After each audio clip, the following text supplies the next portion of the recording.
নমস্কার। আর মাত্র দুদিন বাদে নববর্ষের সূচনা। এই নতুন বছর সারা বছর যাতে আমরা সকলে ভালোভাবে থাকতে পারি, সুখ সমৃদ্ধি, শরীর স্বাস্থ্য, মানসিক স্বাস্থ্য সমস্ত কিছুর জন্য ভালো থাকার জন্য আজ একটি খুব ভালো উপায় আমি বলব।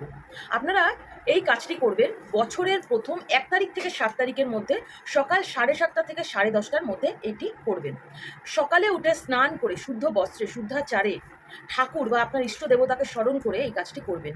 একটি তামার ঘটি সংগ্রহ করবেন, তার মধ্যে ১২টি কড়ি, ১২ টুকরো কাঁচা হলুদ এবং ১২টি কর্পূর দিয়ে দেবেন, আর ১২টি ১ টাকার কয়েন দিয়ে তার মধ্যে ধান দিয়ে ঘটিটাকে পরিপূর্ণ করে দেবেন। পরিপূর্ণ করার পর একটি লাল কাপড় দিয়ে ঘটির মুখটাকে ভালো করে বেঁধে দেবেন। বেঁধে ওই ঘটিটাকে আপনি আপনার বাড়ির যে ঈশান কোণ আছে সেই ঈশান কোণে কিছুটা নরম মাটি দিয়ে তার মধ্যে দুব্বো এবং ধান দিয়ে তার মধ্যে ঘটিটা বসিয়ে রাখবেন এবং ওটা যেন কারোর ছোঁয়া না লাগে। এইভাবে যদি সপ্তাহের ১ তারিখ থেকে ৭ তারিখের মধ্যে আপনি এই কাজটি করতে পারেন, তাহলে সারা বছর লক্ষ্মী অচলা থাকবে। আপনার অর্থনৈতিক শ্রীবৃদ্ধি হবে, শারীরিক মানসিক সর্বদিক থেকে কিন্তু আপনি সুখী হবেন। অবশ্যই করে দেখুন এবং সকলে ভালো থাকুন। নমস্কার।